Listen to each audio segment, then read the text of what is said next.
मजा आ गया। ब्रेकनंतर आपलं स्वागत आहे। अत्यंत महत्त्वाची बातमी। भाजप राज्यसभेसाठी आपला चौथा उमेदवार देणार आहे।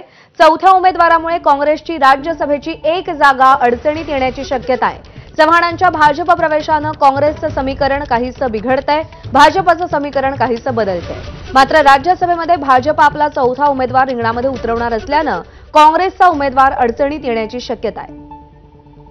तुषार कोहळे आपले प्रतिनिधी सध्या आपल्यासोबत आहेत। तुषार, आता यापुढे भाजप आणि काँग्रेसची राज्यसभेची समीकरणं कशी असतील? अशोक चव्हाणांच्या या पॉलिटिकल मूव्हमुळे काय परिणाम होणार आहे?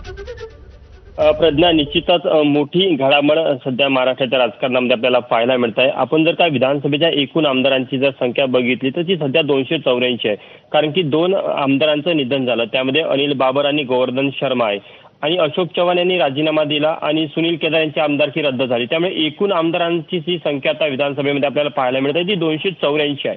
आणि 284 जागेचा जेव्हा विधानसभेच्या जागांचा विचार होईल तेव्हा एकूण उमेदवारांचा जो कोटा काढला जातो राज्यसभेच्या मतांसाठी, तो एकूण उमेदवारांची संख्या भागील एकूण उमेदवारांची म्हणजे एकूण जागेची संख्या आमदारांच्या भागीला एकूण उमेदवारांची संख्या अधिक 1, म्हणजे भाजप 7वा उमेदवार देणार असल्यामुळे तो जो कोटा आहे तो 40च्या घरामध्ये जात आहे। आणि सध्याच्या संख्याबळानुसार भाजपला 3 जागा शिवर मिळत आहे। शिवसेना शिंदे गटाला 1 जागा शिवर आहे आणि राष्ट्रवादी अजित पवार गटाला 1 जागा शिवर आहे। काँग्रेसची जागा देखील शिवर असल्याचं पाहायला मिळतं, कारण की काँग्रेसचं संख्याबळ हे सध्या 43 आहे। काँग्रेसकडे 45 आमदार होते, मात्र अशोक चव्हाणांनी राजीनामा दिला आणि सुनील केदार यांची आमदारकी रद्द झाली। त्यामुळे सध्या काँग्रेसचे 43 आमदार आपल्याला विधानसभेमध्ये पाहायला मिळतात।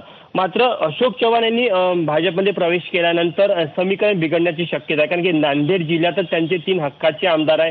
यासोबतच त्यांची एक मोठी स्ट्रेंथ आहे, साधारण 12 ते 14 आमदारांची एक मोठी स्ट्रेंथ राज्यामध्ये आहे। राज्यसभेच्या निवडणुकीमध्ये मतदान करताना आमदारांना मतदान केल्यानंतर ते निवडणूक तिथे जे पक्षाचा प्रतिनिधी असतो त्यांना ते मतदान दाखवावं लागतं। त्यामुळे क्रॉस वोटिंग जर झालं तर आमदारांवर अपात्रतेची शक्यता राहू शकते। मात्र कुठेतरी काही आमदार या निवडणुकीला गैरहजर राहून स्वतःची अपात्रता देखील टाळू शकते आणि पडद्यापाठीमागनं ते अशोक चव्हाणांना मदत देखील करू शकते। निश्चितच त्याच्यामुळे आता राज्यसभेची निवडणूक उत्कंठेची होणार, चुरशीची होणार, यामध्ये शंकाच नाही।